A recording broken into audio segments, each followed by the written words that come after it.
மீனராசிக்கார அன்பர்கள் அனைவருக்கும் எனது அன்பு கலந்த வணக்கங்கள். நான் உங்கள் அஸ்ட்ரோ சின்னதுரை, பிளிமசை கூத்தூர், பெரம்பலூர் மாவட்டம். நிகழும் மங்களகரமான குரோதி வருடம் தமிழ் மாதங்களில் 11வது மாதம் மாசி மாதம் மீனராசிக்காரர்களுக்கு எப்படிப்பட்ட கிரக நிலைகள் இருக்கிறது, அதனால் என்ன பலன்கள் ஏற்படும், இந்த மாதம் செய்யக்கூடிய வழிபாடுகள் என்ன, பரிகாரங்கள்லாம் என்ன என்பதையெல்லாம் பற்றி இந்த காணொலியிலே பார்ப்போம். இது போன்ற தொடர்ந்து தமிழ் மாத ராசி பலன்களை தெரிந்து கொள்ளவும், ஜோதிட தகவல்களை தெரிந்து கொள்ளவும் நமது சேனல் அஸ்ட்ரோ சின்னதுரை சப்ஸ்கிரைப் செய்து கொள்ளுங்க, லைக் பண்ணுங்க, நண்பர்களுக்கு ஷேர் பண்ணுங்க. அதாவது சூரியன் கும்பராசியில் சஞ்சரிக்கக்கூடிய காலம்தான் இந்த மாசி மாதம். இந்த மாசி மாதம் 14ஆம் தேதி மகா சிவராத்திரி. எல்லா மாதமும் சிவராத்திரி வரும், ஆனால் மாசி மாதம் வரக்கூடிய சிவராத்திரி தான் மகா சிவராத்திரி. அதாவது அன்றைய தினம் இரவு முழுவதும் கண் விழித்து சிவபெருமானை தியானம் செய்யலாம் அல்லது வழிபாடு செய்யணும். அதாவது அன்றைய தினம் தூங்காமல் இருக்கணும். அதோட கூட நம்ம நேராக முதுகெலும்பு நேராக ஆகாயத்தை பார்த்துருக்கணும், ஈதர சக்தியை ரிசீவ் பண்ணுறதுக்கு. அதே போல் பார்த்திங்கன்னா இந்த அன்றைய தினம் சிவபெருமானை வழிபாடு செய்பவர்களுக்கு, இரவு முழுவதும் கண் விழித்து சிவபெருமானை வழிபாடு செய்பவர்களுக்கு சகல விதமான பாவங்களும் தோஷமும் விலகும்.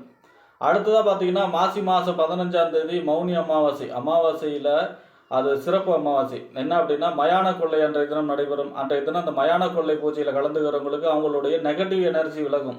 அதாவது பார்த்திங்கன்னா பேய் பிசாசு பில்லி சூனியம் இந்த மாதிரியான பிரச்சனைகள்லாம் விலகக்கூடிய அமைப்பாக இருக்கும். அதே போல் பார்த்திங்கன்னா அன்றைய தினம் மௌன விரதம் இருப்பதற்கு சிறப்பு. ஏன் அப்படின்னா எல்லா நாளும் மௌன விரதம் இருக்கக்கூடாதா அப்படின்னா அது அந்த மௌனி அமாவாசைன்னு பேர் அதுக்கு. அதனால் அன்றைய தினம் மௌன விரதம் இருப்பவர்களுக்கு வார்த்தைகளாலும் சொற்களாலும் பிறருக்கு செய்த பாவங்கள் தோஷங்கள் விலகும். அதான் அந்த மௌனி அமாவாசையுடைய பலன். அடுத்ததாக பார்த்தீங்கன்னா மாசி மாதம் 28ஆம் தேதி மாசி மகம். மறந்த திதியை மகத்தில் கொடு அப்படின்னு சொல்லுவாங்க. அதாவது நம்ம திதியை சில டைம் மறந்துடுவோம், அல்லது திதி ஒரே டைமில் வராது. தமிழ் மாதத்தில் வரக்கூடிய வளர்பிறை தேய்பிறை அனுசரித்து முன்னவோ பின்னவோ வரும். சில பேருக்கு திதியை தெரியாது. இந்த மாதிரி விஷயங்கள்லாம் நடக்கும் இல்லையா? அந்த மாதிரி மறந்த திதியை மகத்தில் கொடுங்கிற மாரி மாசி மாதம் வரக்கூடிய இந்த 28ஆம் தேதி முன்னோர்களுக்கு திதி சிரார்த்தங்கள் செய்வதற்கு சிறப்பான நாள். அடுத்ததாக இந்த மாசி மாதம் 30ஆம் தேதி காரடையா நோன்பு. தீர்க்க சுமங்கலியாக இருப்பதற்காக செய்யப்படக்கூடிய நோன்பு. அதாவது அன்றைய தினம் கௌரி பார்வதி வழிபாடு செய்ய வேண்டும். சத்தியவான் சாவித்திரியுடைய கதையை பாராயணம் செய்யணும். அதாவது சாவித்திரி சத்தியவானோட உயிரை யமங்கிட்ட இருந்து மீட்டாங்க இல்லையா? அந்த கதையை பாராயணம் செய்பவர்களுக்கு தீர்க்க சுமங்கலி யோகம் கிடைக்கும். ஆக இப்படிப்பட்ட சிறப்பு வாய்ந்த இந்த மாசி மாதத்திலே அந்த மீன ராசிக்காரர்களுக்கு உங்கள் ராசிநாதன் ஒரு 4 மாதமாக வக்கரமாக இருந்தார். உங்கள் ராசிநாதன் குரு புரட்டாசி மாதம் 23ஆம் தேதியிலேருந்து இந்த தை மாதம் 22ஆம் தேதி பிப்ரவரி 4ஆம் தேதி வரைக்கும் வக்கரமாக இருந்தார். அதாவது பொதுவாக ராசிநாதன் வக்கரமாக கூடாது இல்லையா? அந்த 4 மாதமாக குரு வக்கரமாக, உங்களோட ராசிநாதன் வக்கரமாக இருக்கிறதுனால 7.5 நாட்டு சனியுடைய பாதிப்பும் கொஞ்சம் அதிகமாக இருந்தது. ஆனால் இப்போ பார்த்தீங்கன்னா மறுபடியும் வக்கர நிவர்த்தி ஆகிட்டார். இப்போ பிப்ரவரி 4லேருந்தே பார்த்தீங்கன்னா வக்கர நிவர்த்தி ஆகிட்டார், நேர்கதியில் போயிட்டார். ஆக இது மாரிப்பட்டு அந்த 7.5 சனியுடைய கெடுபலன் கொஞ்சம் குறையும். விரையச்சனியுடைய கெடுபலன் குறையும். அடுத்ததாக பார்த்தீங்கன்னா உங்கள் ராசிக்கு 2ஆம் இடம், வாக்கு தானம், குடும்பஸ்தானம், வருமான ஸ்தானம் என்று சொல்லக்கூடிய 2ஆம் இடம். 2ஆம் இடத்திற்கும் 9ஆம் இடத்திற்கும் அதிபதி. 9ஆம் இடம் என்பது தந்தை ஸ்தானம், பாக்கியஸ்தானம், தொலைதூர பயணம். அதே போல் பார்த்தீங்கன்னா 9ஆம் இடம் என்பது உயர்கல்வி ஸ்தானம். இந்த 2க்கும் 9 கூடியவர் யாருன்னா செவ்வாய் உங்கள் ராசிக்கு 4ஆம் இடத்துல சஞ்சரிக்கிறார். 4ஆம் இடம்ங்கிறது வீடு, வண்டி, வாகனம், மனை, தாயார், சொத்து சுகஸ்தானத்து அதிபதி. செவ்வாவே அசையா சொத்துக்கு அதிபதி தான். அவர் போய் 4ஆம் இடத்துல இருக்கார். அது 12ஆம் தேதிக்கு அப்புறம் 12ஆம் தேதி வரை பார்த்தீங்கன்னா வக்கரகதியில் இருப்பார். அப்புறம் நேர்கதிக்கு வந்துடுவார். இப்போ வருமானம், அதாவது அசையா சொத்துக்கள் மூலமாக வருமானம், வீடு கட்டக்கூடிய அமைப்பு, நிலம் வாங்கக்கூடிய அமைப்பு, இடம் வாங்கக்கூடிய அமைப்பு. அதே போல் பார்த்தீங்கன்னா உங்களோட இடத்தையோ நிலத்தையோ நல்ல விலைக்கு விற்கக்கூடிய அமைப்பு, ரியல் எஸ்டேட் தொழில் செய்கிறவங்களுக்கு யோகம், இயந்திரத்தை வைத்து தொழில் செய்பவர்களுக்கு யோகம், வாகனத்தை வைத்து தொழில் செய்பவர்களுக்கு யோகம். 4ஆம் இடத்துல வருமான ஸ்தானத்து அதிபதி உட்கார்ந்துருக்கார் இல்லையா? 2ஆம் இடத்து அதிபதி. அப்போ 2ஆம் இடங்கிறது வருமான ஸ்தானம், 4ஆம் இடங்கிறது அசையா சொத்துக்கள் மூலமாக வருமானம் பெறக்கூடிய அமைப்பாக இருக்கும். அடுத்ததாக பார்த்தீங்கன்னா அவர் தான் 9ஆம் அதிபதி. அப்போ இந்த 9ஆம் இடங்கிறது என்ன? தந்தை ஸ்தானம், தொலைதூர பயணம். அதாவது வெளிநாடு சம்பந்தமான முயற்சி எடுப்பவர்களுக்கு அது அந்த விசா, அதே போல் பார்த்தீங்கன்னா பாஸ்போர்ட், இந்த மாதிரியான விஷயங்கள் உடனே கிடைக்கக்கூடிய அமைப்பு. தந்தை வழி அனுகூலங்கள், ஆதாயங்கள்லாம் பெறக்கூடிய அமைப்பு, அதிர்ஷ்டம் பெறக்கூடிய அமைப்பு, நிலம் இடம் சம்பந்தமாக. ஆக செவ்வாய் மிக மிக அற்புதமான பலன்களை தர இருக்கிறார் மீனராசிக்காரர்களுக்கு. அடுத்ததாக பார்த்தீங்கன்னா உங்கள் ராசிக்கு 3ஆம் இடங்கிறது இளைய சகோதர ஸ்தானம், வெற்றி ஸ்தானம், ஒப்பந்தம், கையெழுத்து, கீர்த்தி, இதெல்லாம் சொல்லக்கூடிய இடம் 3ஆம் இடம். இந்த 3ஆம் இடத்திற்கும் 8ஆம் இடம் என்று சொல்லக்கூடிய மறைவு ஸ்தானத்துக்கும் யார் அப்படின்னு பார்த்தீங்கன்னா சுக்கிரன் உங்கள் ராசிக்கு, உங்கள் ராசியிலே சஞ்சரிக்கிறார், உச்சமாகி சஞ்சரிக்கிறார். அப்ப 3ஆம் இடத்து அதிபதி ராசியில உச்சமாகி ராகுவோட சேர்ந்து செஞ்சிருக்கிறார். பொதுவா இந்த ஜென்ம ராகு இருந்தது இல்லையா? இந்த ஜென்ம ராகு சுபத்துவம் அடைகிறார். ஏன் அப்படின்னா சுக்கிரன் வந்து முக்கால் சுபர். அப்ப அவர் உச்சமா இருக்கார் அப்படின்னா ராகு வந்து சுபத்துவம் அடைகிறார். ராகு நன்மைகளை தரப்போகிறார். அதோட ராகு சுக்கிரனோட சேரும்போது சுக்கிரனுடைய காரகத்துவ பலனை விரிவுபடுத்துவார். ராகு எப்பவுமே அந்த எந்த கிரகத்தோட சேர்ந்தாலும் அந்த பலனை விரிவுபடுத்துவார். அப்ப அனைத்து விதமான சுபகாரியங்களும் நடக்கும். இளைய சகோதர வழி அனுகூலங்கள், ஆதாயங்கள் கிடைக்கும். புதிய ஒப்பந்தம் கையெழுத்தெல்லாம் கிடைக்கக்கூடிய அமைப்பாக இருக்கும். அதே போல பார்த்தீங்கன்னா 3ஆம் இடம் இருந்து தைரியஸ்தானம், எதாக இருந்தாலும் பார்த்துக்கலாங்கிற ஒரு தைரியம் பிறக்கக்கூடிய அமைப்பாக இருக்கும். அதே போல் பார்த்தீங்கன்னா 3ஆம் இடம் என்பது வெற்றி ஸ்தானம். அதாவது ஃபஸ்ட்டு எடுக்கக்கூடிய முயற்சி வந்து 3ஆம் இடம். அப்போ ஃபஸ்ட்டு முயற்சியிலே எல்லாம் வெற்றி பெறக்கூடிய அமைப்பாக, வெற்றியை பெறக்கூடிய அமைப்பில் தான் சுக்கிரன் உங்கள் ராசியில் இருக்கார்.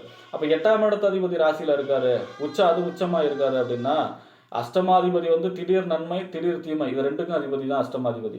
அப்போ ராசியில் உட்காந்துருக்காரு, உச்சமாய் உட்காந்துருக்காரு அப்படின்னா நல்ல பலனையே அதிகம் எதிர்பார்க்கலாம். எதிர்பாராத நன்மை, எதிர்பாராத அதிர்ஷ்டம், எதிர்பாராத தனலாபம், இந்த மாதிரியான யோகத்தை செய்யக்கூடிய அமைப்பாக இருக்கும். பொதுவாக சுக்கிரன் ராசியில் இருக்காருன்னா நமக்கு ஒரு தேஜஸ் உருவாகும். அதாவது ஒரு பளபளப்பு பொலிவு, முகத்தில் வந்து ஒரு பொலிவு உண்டாகும். அப்படிங்கிறது தான் அந்த ராசியில் சுக்கிரன் உச்சமாக இருக்கிறதுடைய பலன். அதே போல் பார்த்திங்கன்னா வண்டி வாகனங்கள்லையும் கொஞ்சம் கவனமாக இருக்க வேண்டும். ஆக இந்த மாதம் பார்த்திங்கன்னா சுக்கிரன் ரொம்ப ரொம்ப அனுகூலமாக இருக்கார். உங்கள் ராசியிலே சஞ்சரிக்கிறார், அதுவும் உச்சமாகி சஞ்சரிக்கிறார், ராகுவோட சேர்ந்து சஞ்சரிக்கிறார், ராகுவை சுபப்படுத்துகிறார். 17ஆம் தேதிக்கு பிறகு பார்த்தீங்கன்னா வக்கரகதி ஆகிடுவார். ஒரு கிரகம் நீச்சமாய் வக்கரமானா உச்ச பலனை செய்யும், உச்சமாய் வக்கரமானா நீச்ச பலனை செய்யும். அப்போ 17ஆம் தேதிக்கு அப்புறம் மகாலட்சுமி வழிபாடு செய்யும் பொழுது மேலும் நன்மைகளை மீனராசிக்காரர்கள் சுக்கிரனால் அனுபவிக்கலாம். அப்போ சுக்கிரனும் உங்களுக்கு அனுகூலமாக இருக்கிறார். அடுத்ததாக பார்த்தீங்கன்னா உங்கள் ராசிக்கு 4ஆம் இடம் என்று சொல்லக்கூடிய வீடு, வண்டி, வாகனம், மனை, தாயார், சொத்து சுகஸ்தானத்துக்கு அதிபதியும், 7ஆம் இடம் என்று சொல்லக்கூடிய கணவன் அல்லது மனைவி ஸ்தானம், நண்பர்கள் ஸ்தானம், கூட்டு தொழில் ஸ்தானம், சமூகம், வாடிக்கையாளர்களை சொல்லக்கூடிய இடம். இந்த 4, அதாவது 4க்கும் 7க்கும் உடையவர் புதன் உங்கள் ராசிக்கு 12ஆம் இடத்துல சஞ்சரிக்கிறார். 12ஆம் இடம் என்பது விரயஸ்தானம், அயன சயன போகஸ்தானம் இல்லையா, வெளிநாடு சம்பந்தமான ஸ்தானம் இல்லையா. அப்போ 4ஆம் இடத்து அதிபதி 12ல் சஞ்சரிக்கிறார் அப்படின்னா தாயாருடைய ஆரோக்கியத்தில் அக்கறை செலுத்த வேண்டும். வண்டி வாகனங்களில் கவனமாக இருக்க வேண்டும்.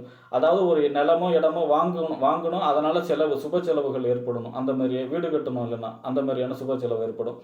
7ஆம் இடத்து அதிபதி 12ல் இருக்கார் அப்படின்னா வாழ்க்கை துணைக்காக செலவு செய்யக்கூடிய அமைப்பு, அது அல்லது திருமணம் கைகூடி திருமணத்திற்காக செலவு செய்யக்கூடிய அமைப்பு, கூட்டு தொழிலுக்காக புதிய சுப செலவு செய்யக்கூடிய அமைப்பு, இந்த சமூகம், அதாவது நண்பர்களுக்கும் 7ஆம் இடம் தானே, நண்பர்களுக்காக செலவு செய்யக்கூடிய அமைப்பு, இந்த மாதிரியான சுப செலவுகளை செய்யக்கூடிய அமைப்பாக இருக்கும். 15ஆம் தேதிக்கு அப்புறம் நீசபங்க ராஜயோகமாக மாறி உங்கள் ராசியிலே சஞ்சரிப்பார் இந்த 4க்கும் 7க்கும் உடைய புதன். அப்போ 4ஆம் இடத்து அதிபதி ராசியில் சஞ்சரிப்பது சுகவாசியாக இருக்கக்கூடிய அமைப்பு. ஏற்கனவே அங்கே சுக்கிரன் இருக்கார். இன்ப சுற்றுலா சென்று மனசையும் சிந்தனையும் ரிலாக்ஸ் பண்ணக்கூடிய அமைப்பாக இருக்கும். அதே போல் பார்த்தீங்கன்னா 7ஆம் இடத்து அதிபதி ராசியில் சஞ்சரிக்கிறார் நீசபங்க ராஜயோகமாக மாறி அப்படின்னா திருமணம் சம்பந்தமான முயற்சிகள் கைகூடும். அதே போல் பார்த்தீங்கன்னா வாழ்க்கை துணை வழி அனுகூலங்கள், ஆதாயங்கள் பெருகக்கூடிய அமைப்பாக இருக்கும். அதே போல் பார்த்தீங்கன்னா இந்த புதன் வந்து ராசியில் சஞ்சரிக்கும் பொழுது அறிவு நுட்பம், என்ன செஞ்சால் வெற்றி பெறலாங்கிற அந்த அறிவு கிரகம் வந்து புதன் இல்லையா, நீசபங்க ராஜயோகமாக இருக்கார். அப்படிங்கிறதுனால சுக்கிரன் என்ன அங்கே உச்சம் இல்லையா, அப்போ என்ன செஞ்சால் வெற்றி பெறலாங்கிற அந்த மதிநுட்பம் வந்து பெருகும். அதே போல் பார்த்திங்கன்னா சமூகத்தில் ஒரு நல்ல பெயர், புகழ், அந்தஸ்து இதெல்லாம் கிடைக்கக்கூடிய அமைப்பாக இருக்கும். நண்பர்கள் மூலமாக அனுகூலங்கள், ஆதாயங்கள்லாம் பெறக்கூடிய அமைப்பாக இருக்கும். திருமணம் கண்டிப்பாக கைகூடக்கூடிய அமைப்பாக இருக்கும். ஏன்னா 7ஆம் இடத்து அதிபதி ராசியில் நீச்சபங்க ராஜயோகமாக சஞ்சரிக்கும் பொழுது 15ஆம் தேதிக்கு பிறகு சுபகாரியங்கள் அனைத்தும் தடையின்றி நடைபெறக்கூடிய அமைப்பாக இருக்கும். அடுத்ததாக புதனும் இப்போ மிக மிக அனுகூலமாக இருக்கிறார் 15ஆம் தேதிக்கு அப்புறம். அடுத்ததாக பார்த்தீங்கன்னா உங்கள் ராசிக்கு 6ஆம் இடத்து அதிபதி நோய், எதிரி, வம்பு, வழக்கு, கடன், அதே போல் உத்தியோகஸ்தானத்து அதிபதி. அந்த 6ஆம் இடத்து அதிபதி சூரியன் உங்கள் ராசிக்கு 12ஆம் இடத்துல சஞ்சரிக்கிறார். இது வந்து விபரீத ராஜயோகம். எப்படின்னா ஒரு மறைவு ஸ்தானாதிபதி மற்றொரு மறைவு ஸ்தானத்தில் இருந்தால் கெட்டவன் கெட்டிடில் கெட்டிடும் ராஜயோகங்கிற மாதிரி அது விபரீத ராஜயோகத்தை செய்யும். அப்போ நோயை ஜெயிக்கக்கூடிய அமைப்பு, எதிரியை ஜெயிக்கக்கூடிய அமைப்பு, கோர்ட்டு கேஸ், வம்பு, வழக்கு, கடன் இதெல்லாம் ஜெயிக்கக்கூடிய அமைப்பு, இந்த மாதிரியான யோகத்தை கொடுக்கக்கூடிய அமைப்பாக விபரீத ராஜயோகமாக சூரியனும் உங்களுக்கு மீனராசிக்காரர்களுக்கு இந்த மாசி மாதம் நோய், எதிரி, வம்பு, வழக்கு, கடன்லாம் ஜெயிக்கக்கூடிய அமைப்பில் பலன் தருகிறார். ஆக இந்த மாதம் உங்களுக்கு மாசி மாதம் மீனராசிக்காரர்களுக்கு உங்கள் ராசிநாதன் முதல்ல நேர்கதிக்கு வந்துட்டார் வக்கரத்தில் இருந்து. அடுத்ததாக பார்த்தீங்கன்னா ராசியிலே சுக்கிரன் உச்சம், அடுத்தது மறைவு ஸ்தானாதிபதி சூரியன் 12ல் விபரீத ராஜயோகம். ஆக இந்த மாதம் பார்த்தீங்கன்னா மீனராசிக்காரர்களை பொறுத்த வரைக்குமே கும்பத்தில் சஞ்சரிக்கக்கூடிய சூரியனும் விபரீத ராஜயோகத்தை செய்வார். உங்கள் ராசியில் சஞ்சரிக்கக்கூடிய சுக்கிரனும் யோகத்தை செய்கிறாரு.